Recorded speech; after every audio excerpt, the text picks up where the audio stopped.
नमस्कार, मैं पुष्पलता। आज मैं आपको पाठ 2 राम लक्ष्मण परशुराम संवाद पढ़ाने जा रही हूँ। पाठ पढ़ाने से पहले आइए हम इसके कवि तुलसीदास जी के बारे में जान लें। तुलसीदास जी का जन्म उत्तर प्रदेश के बांदा जिले के राजापुर गांव में सन 1532 में हुआ था। कुछ विद्वान उनका जन्म स्थान सौरव जिला एटा भी मानते हैं। तुलसीदास राम भक्ति शाखा के प्रमुख कवि हैं। रामचरितमानस कवि की अनन्य राम भक्ति का मनोरम उदाहरण है। इस रचना में तुलसीदास जी ने नीति, स्नेह, शील, विनय, त्याग जैसे आदर्शों का प्रतिपादन किया है। रामचरितमानस के अलावा कवितावली, गीतावली, दोहावली, कृष्ण गीतावली, विनय पत्रिका आदि प्रमुख रचनाएं हैं। सन 1623 में काशी में उनका देहावसान हुआ। रामचरितमानस की रचना अवधि में है। रामचरितमानस का मुख्य छंद दोहा तथा चौपाई है। उनका यह काव्य प्रबंध काव्य है। प्रस्तुत अंश रामचरितमानस के बालकांड से लिया गया है। सीता स्वयंवर में राम द्वारा शिव धनुष के भंग यानी टूटने का समाचार पाकर मुनि परशुराम क्रोधित होकर वहां आते हैं और शिव के धनुष को खंडित पाकर वे गुस्से में आपे से बाहर हो जाते हैं। अंत में राम के विनय विश्वामित्र के समझाने पर उनका क्रोध शांत हो जाता है। इस बीच राम, लक्ष्मण और परशुराम के बीच जो बातचीत अर्थात संवाद हुआ, उसी प्रसंग को यहाँ प्रस्तुत किया गया है। इस प्रसंग की विशेषता है लक्ष्मण की व्यंग से भरी उक्तियां और व्यंजना शैली की सरस अभिव्यक्ति। चलिए अब इस अंश को देखते हैं। नाथ संबोधन भंजन हारा, होय है केहू एक दास तुम्हारा। जब उस सभा में यानी कि सीता स्वयंवर में परशुराम को ये खबर मिलती है कि शिव का धनुष तोड़ दिया गया है, तो वो वहाँ पर क्रोधित होकर पहुँचते हैं और पूछते हैं कि ये शिव का धनुष किसने तोड़ा है। तब श्री राम कहते हैं, नाथ संबोधन भंजन हारा, होय है क्यों एक दास तुम्हारा। नाथ यानी कि स्वामी, स्वामी शिव के धनुष को तोड़ने वाला, भंजनहारा यानी कि तोड़ने वाला, होय है क्यों एक दास तुम्हारा, आपका ही कोई एक दास होगा। आयुष कहा कहिए किन मोही, सुन रिसाई बोले मन कोही। आज्ञा दीजिए आप मुझसे क्या कहते हैं।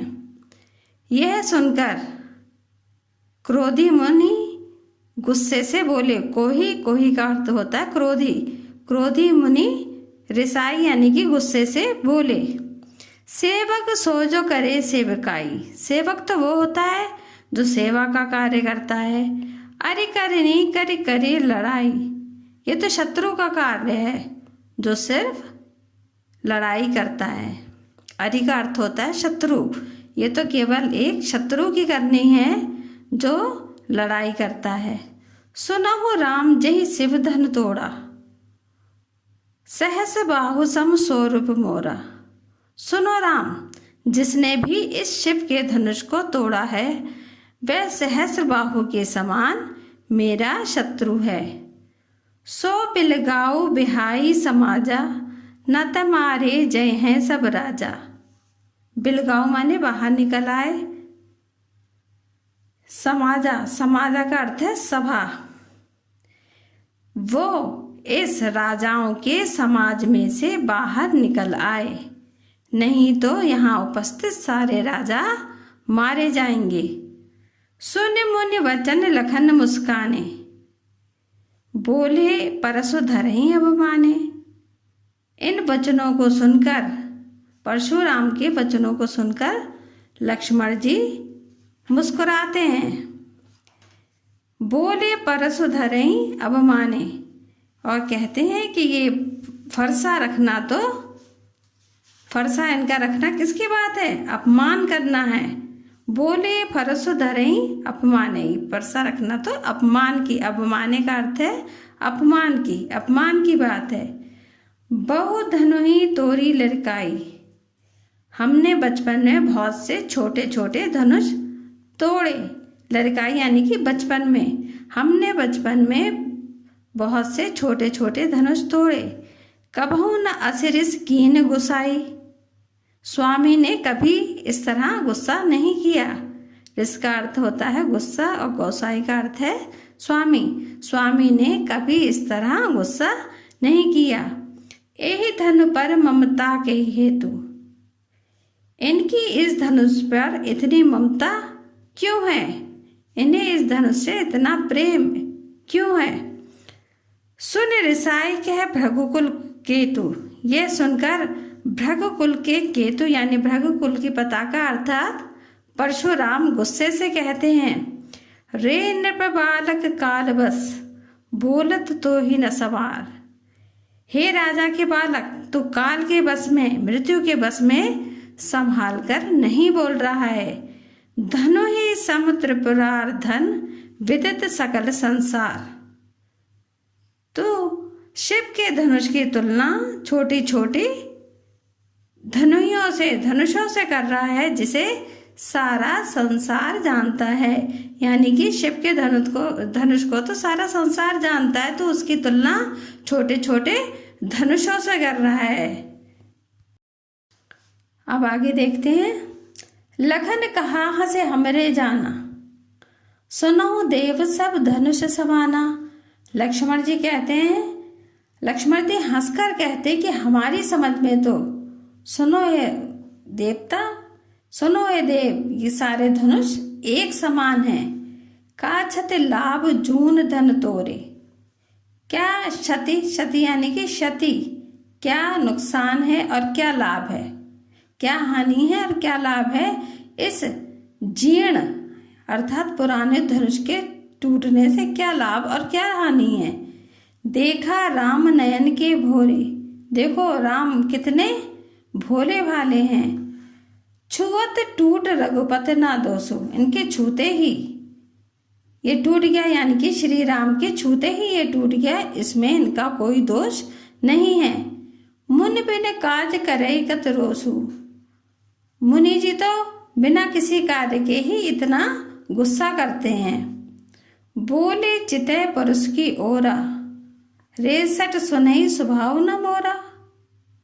इस पर परशुराम जी अपने फरसे की ओर देखकर कहते हैं, हे मूर्ख, सठ यानी कि मूर्ख, हे मूर्ख, तू मेरे स्वभाव को नहीं जानता है। बालक बोल बधो नहीं तोई। मैं तुझे बालक समझकर तेरा वध नहीं कर रहा हूँ।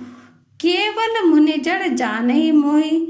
इसलिए तू मुझे एक मूर्ख मुनि समझ रहा है, क्योंकि मैं तेरा वध नहीं कर रहा हूँ, इसलिए तू मुझे मूर्ख मुनि समझ रहा है। बाल ब्रह्मचारी अधिको ही विश्व विजित क्षत्रिय कुलद्रोही। मैं बाल ब्रह्मचारी, मैंने ब्रह्मचर्य का पालन किया है और अत्यंत क्रोधी हूँ। सारा विश्व जानता है, विश्व विदित यानी कि सारे संसार जानता है, सारा संसार जानता है कि मैं क्षत्रिय कुल का द्रोही हूँ, मैं क्षत्रियों का शत्रु हूँ। भुजबल भूमि भूप बिनु कीनी। मैंने अपनी भुजाओं के बल से इस पृथ्वी को अनेक बार राजाओं से विहीन कर दिया है। विपुल बार महिदेवन दीनी। और उस पृथ्वी को ब्राह्मणों को, महिदेवन का अर्थ है ब्राह्मण, विपुल माने अनेक बार ब्राह्मणों को दान में दिया है। सहस्र बाहु भुज छेद निहारा। सहस्र बाहुओं की भुजाओं को काटने वाला, छेदनिहारा का अर्थ है काटने वाला। परस विलोक महीप कुमारा। इस फरसे को देखो राजकुमार, हे राजकुमार, सहस्र बाहु की भुजाओं को काटने वाले इस फरसे की ओर देखो।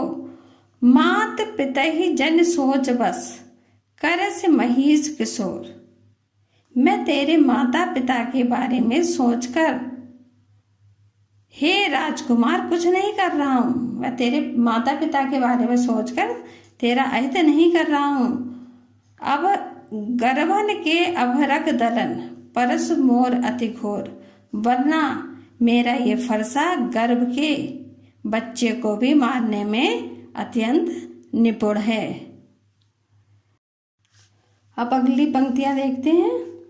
बेहस लखन बोले मृदुवाणी, लक्ष्मण जी हंसकर मीठी बोली में बोले, मृदुवाणी में बोले, अहो मुनीस महापट मानी, हे मुनिवर आप तो अत्यंत ज्ञानी हैं, महान योद्धा हैं।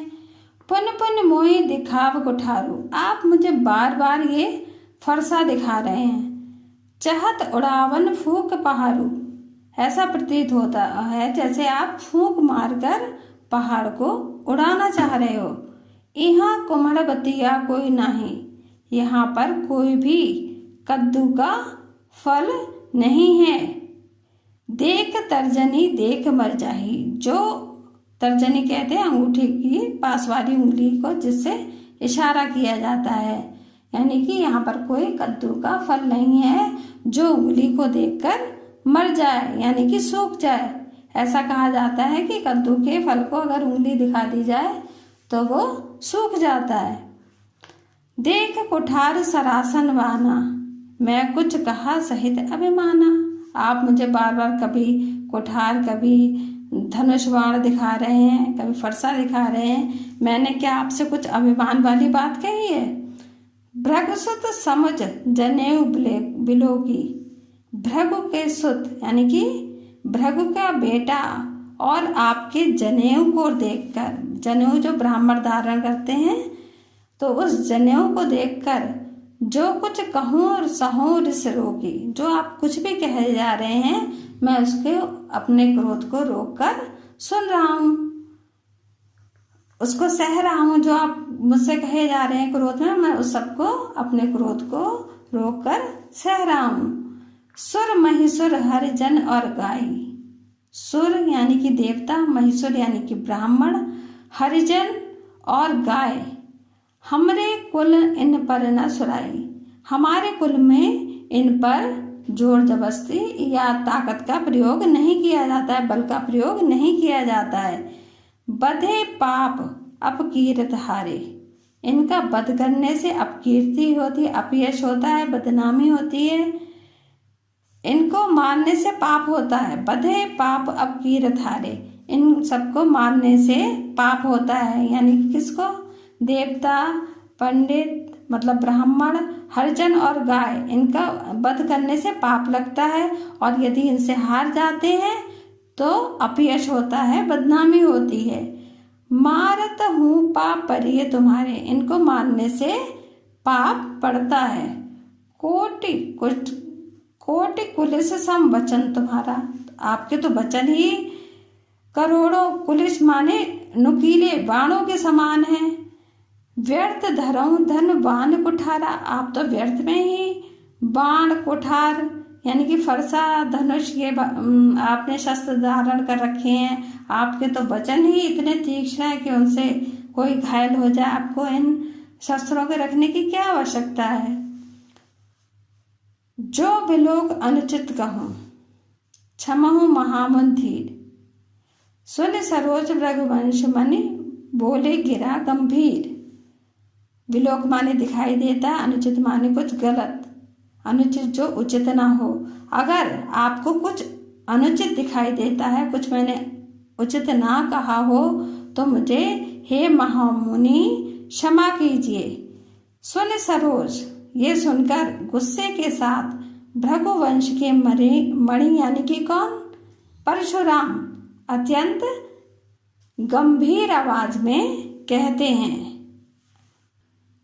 कौशिक सुनहु मंद यहु बालक, कुटिल काल बस निचकुल घालक। यहाँ पर परशुराम जी कहते हैं, हे कौशिक, कौशिक मतलब विश्वामित्र, हे विश्वामित्र सुनो, ये बालक मंद बुद्धि है यानी कि कम बुद्धि वाला है। कुटिल काल बस निजकुल घालक, यानी कि ये कुटिल काल के बस में अपने ही कुल का नाश करने वाला है। भानुवंश राकेश कलंकु, निपट निरंकुश अबुद असंकु। यह भानुवंश में यानी कि सूर्य वंश में चंद्रमा के कलंक के समान है। निपट निरंकुश अबुध असंकु, ये अत्यंत ही निरंकुश यानी कि किसी का कहना ना मानने वाला, अबुद्ध यानी कि अज्ञानी है, इसमें कोई शंका नहीं है। असंकु, इसमें कोई शंका नहीं है। काल कवल होई छरमाही, ये एक क्षण में ही काल का ग्रास बन जाएगा। काल कवल मीन्स काल का ग्रास यानी कि मृत्यु को प्राप्त हो जाएगा। ये एक क्षण में ही मृत्यु को प्राप्त हो जाएगा। कहो पुकार खोर मोहि नाही, ये मैं पुकार के कहता हूँ, बाद में मुझे कोई दोष मत देना। तुम हटको जो चाहो उबारा, परशुराम जी कहते हैं कि हे विश्वामित्र, अगर तुम इसे बचाना चाहते हो तो इसे मना कर लो। हट कहो मीन्स मना करना। अगर तुम इसे बचाना चाहते हो तो इसे मना कर दो। कहीं प्रताप बल रोष हो हमारा, इसे हमारे प्रताप बल और गुस्से के बारे में बताओ। लखन कहो मुनि सुजस तुम्हारा, तुम ही अछत को बरने पारा। लक्ष्मण जी कहते हैं हे मुनिवर, आपने अपना सुयश अपने ही मुंह से अनेकों बार उसका वर्णन किया है। अपने मुंह तुम आपनी करनी, मतलब आप तो अपने मियाँ मिट्ठू वाली बात कर रहे हो, यानी कि अपने ही मुंह से अपनी तारीफ कर रहे हो। बार अनेक भात बहु बरनी, आपने अपनी बड़ाई अपने ही मुंह से अनेक बार बहुत सी विधियों से उनका वर्णन किया है, अपने मुंह ही अपनी बड़ाई की है। नहीं संतोष तब पुण्य कछु कहो, अगर इस पे भी आपको कुछ संतोष नहीं हो रहा है तो और कुछ कहिए। यहाँ पे वो व्यंग कर रहे हैं कि इतना आपने अपनी तारीफ खुद की है, इस पे भी अगर आपको संतोष नहीं हो रहा है तो और कुछ कहिए। जान रिस रोक दुसह दुख सहु, आप अपने गुस्से को रोककर दुख को क्यों पा रहे हैं, दुख को क्यों सहन कर रहे हैं। वीर व्रती तुम धीर अछोबा, आप तो वीर व्रत को धारण करने वाले, धीरभान मतलब धैर्यशाली हो, और अछोबा मीन्स शांत, जो कभी घबराया ना हो, ऐसे हो आप तो। गारी देते न पावहु शोभा, अगर आप इस तरह के अपशब्दों का गाली मीन्स अपशब्दों का इस्तेमाल कर रहे हैं तो ये आपको शोभा नहीं दे रहे हैं। यहाँ पर लक्ष्मण जी कहते हैं कि आप तो अत्यंत वीरव्रती, धीर और सहनशील व्यक्ति हो, आप गाली देते हुए, अशोभनीय बातें करते हुए शोभा नहीं पा रहे हो। सूर समर करनी करहीं, कहीं ना जनाबहीं आप। लक्ष्मण जी कहते हैं जो वीर होते हैं, सूर यानी कि वीर होते हैं, वो समर यानी कि युद्ध में करके दिखाते हैं, वो कहते नहीं हैं, वो करके दिखाते हैं। विद्यमान रन पाई रिपु, कायर कथई प्रताप, रन माने युद्ध के मैदान में अपने शत्रु को पाकर कायर व्यक्ति ही केवल अपने प्रताप का, अपने बल की कथा सुनाते हैं। चलिए अब आगे देखते हैं। तुम तो काल हाँक जनुलावा, बार बार मोहि लगे बुलावा। सुनत लखन के बचन कठोरा, परसु सुधार धरेऊ कर घोरा। यहाँ पर कहते हैं कि ऐसा प्रतीत हो रहा है जैसे आप स्वयं ही अपने काल को बुलाकर लाए हो। यहाँ पर परशुराम जी कहते हैं कि ऐसा लगता है कि तुम अपनी मृत्यु को खुद ही बुला रहे हो, जो मुझे बार बार इस तरह की मुझसे बातें कर रहे हो। सुनत लखन के वचन कठोरा। लक्ष्मण के कठोर वचनों को सुनकर वो अपने फरसे को फिर से संभाल कर रखते हैं, फिर से संभालते हैं, हाथ में उसको दिखाते हैं, उसको फिर से संभाल रहे हैं अपने हाथ में। अब जनि देई दोष मोहि लोगु, कटवादी बालक बत जोगु। अब अगर लोग मुझे दोष देंगे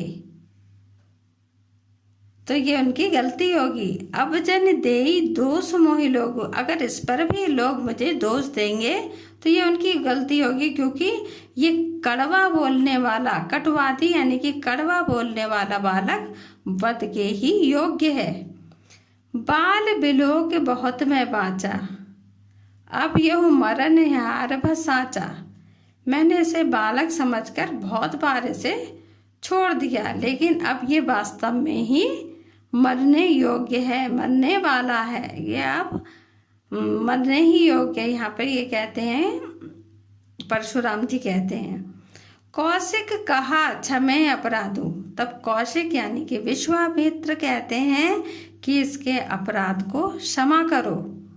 बाल दोष गुण गण ही न साधु, बालक के गुण और दोषों को सज्जन पुरुष, साधु पुरुष नहीं गिनते हैं। यहाँ पर वो कहना चाहते हैं कि इसको क्षमा कर दो।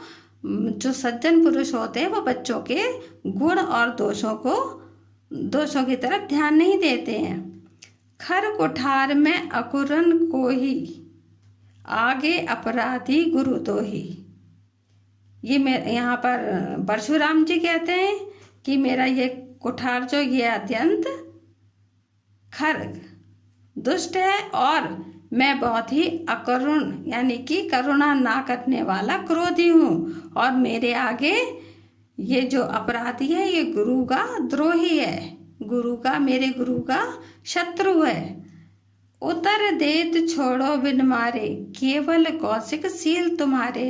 मैं केवल तुम्हारे कारण इसे बिना मारे छोड़ दे रहा हूँ। वो कहते हैं, हे विश्वामित्र, मैं केवल तुम्हारे कारण इसको बिना मारे छोड़ रहा हूँ। ना तो यही काट कुठार कठोरे, गुरहि उरन होते श्रम थोरे।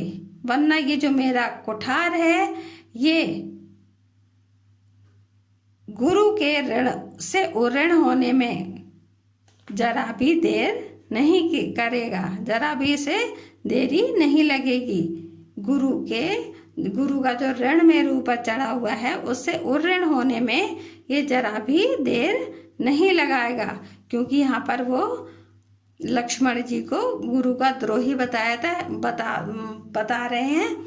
तो वो कहते हैं कि अब इसको मार के मैं उस गुरु के ऋण से उऋण हो जाऊंगा।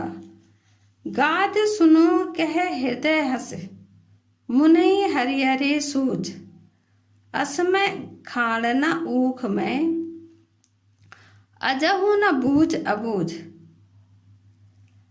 ये सुनकर गाधी के सुत यानी कि विश्वामित्र अपने ही मन हंस रहे हैं कि मुनि को तो बड़ा ही हरा हरा सूझ रहा है। ऐसे कहते हैं ना कि आपको तो बहुत ही सरल, बहुत ही आसान जैसा लग रहा है, बहुत ही हरा हरा सूझ रहा है। असमय खाड़ न ऊख में, अजहु न बूझ अबूझ। ये असमय मीन्स लोहे की, ये लोहे की तलवार है, ये गन्ने से बनी हुई खाड़ नहीं है। ये आज भी ये नहीं समझ पा रहे हैं। वो कहते हैं कि लक्ष्मण जी को बताते हैं कि जो लक्ष्मण जी को विश्वामित्र मतलब अपने मन में सोच रहे हैं कि परशुराम इन्हें बहुत ही साधारण व्यक्ति समझ रहे हैं। ये साधारण व्यक्ति नहीं है, ये लोहे की तलवार है, ये गन्ने से बनी हुई खाड़ जैसे नहीं है जिसे कोई भी आसानी से निगल जाए। कहो रखन मुनशील तुम्हारा, को नहीं जान विदित संसारा। लक्ष्मण जी कहते हैं, हे मुनि, आपके शील को कौन नहीं जानता, उससे तो सारा संसार विदित है, उसे तो सारा संसार जानता है। मात पितहि उरिन भय नीके, गुर ऋण रहा सोच बड़ जी के। आप माता पिता के तो ऋण से मुक्त हो गए हैं, लेकिन गुरु का ऋण बढ़ रहा है, ये सोच के आप मतलब परेशान हैं। सो जन्म हमरे ही माथे कारा, इसलिए आप वो हमारे सर पर डाल रहे हैं। दिन चले गए ब्याज बढ़ बढ़ा, कि बहुत दिन हो गए आपने गुरु के ऋण को नहीं चुकाया है और उसका ब्याज भी बढ़ गया, इसलिए आप वो मेरे सर पे डालना चाहते हैं। अब आनिए व्यवहार्य बोली, तुरंत देऊं मैं थैली खोली। अब जाइए आप व्यवहार्य यानी कि हिसाब किताब करने वाले को बुलाइए, मैं तुरंत थैली खोल के आपका जो ऋण बढ़ गया है उसको निपटा देता हूँ। सुन कटु वचन कुठार सुधारा, हाय हाय सब सभा पुकारा। इस तरह के वचन सुन के लक्ष्मण जो इस तरह की बात कह रहे थे कि ऋण मैं आपका चुकाता हूँ, ये कड़वे वचन सुनकर परशुराम ने अपने कुठार को फिर संभालते हैं, फिर दिखाते हैं। ये देखकर सारी सभा में हाय हाय मच जाती है। भृगुवर परसु दिखावहि मोहि, विप्र विचार बचौ नृप तोहि। इस पर लक्ष्मण जी कहते हैं कि भृगुवर जो है मुझे बार बार यानी कि परशुराम जी मुझे बार बार फरसा दिखा रहे हैं और मैं इन्हें विप्र यानी कि ब्राह्मण, मैं इन्हें ब्राह्मण समझकर इन्हें बचा रहा हूँ। नृप तोहि यानी कि राजा के शत्रु। कौन थे राजा के शत्रु? परशुराम। आपको पहले ही बताया जा चुका है कि वो क्षत्रियों के शत्रु थे। उन्होंने कई एक बार शत्रुओं से विहीन कर दी थी। ये पृथ्वी कई बार क्षत्रियों से विहीन की थी। मिले न कभू सुबट रणगाड़े, द्विज देवता करहीं के बाड़े। यहाँ पर लक्ष्मण जी कहते हैं कि कभी भी ब्राह्मण ज्ञानी जो हैं वो रण यानी कि युद्ध के मैदान में नहीं दिखाई देते। द्विज देवता ब्राह्मण देवता तो घर में ही शोभा देते हैं। अनुचित कहीं सब लोग पुकारे, रघुपति सह नहीं लखन निवारे। उनकी ये बातें सुन के, लक्ष्मण की इन बातों को सुनकर सभी लोग कहने लगे अनुचित है, अनुचित है। तब श्री राम अपने आँखों से इशारा करके लक्ष्मण को मना करते हैं। लखन उतर आहोस सरिस, भृगुबर को कृसानु।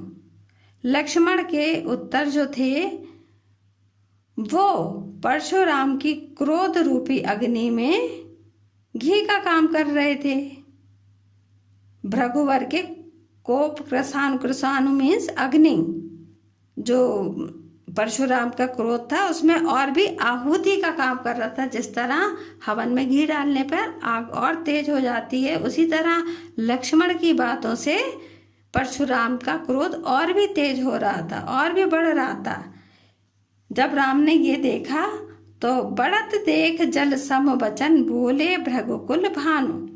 जब उन्होंने देखा कि परशुराम जी का क्रोध तो बहुत ही बढ़ रहा है, तब उन्होंने अपने जल के समान वचनों से रघुकुल के भानु यानी कि श्री राम, उनसे अपनी मीठी वाणी में, शीतल जल के समान वाणी में उनके क्रोध को शांत करने के लिए बोलते हैं। ये वीडियो यहीं पे समाप्त होती है। धन्यवाद।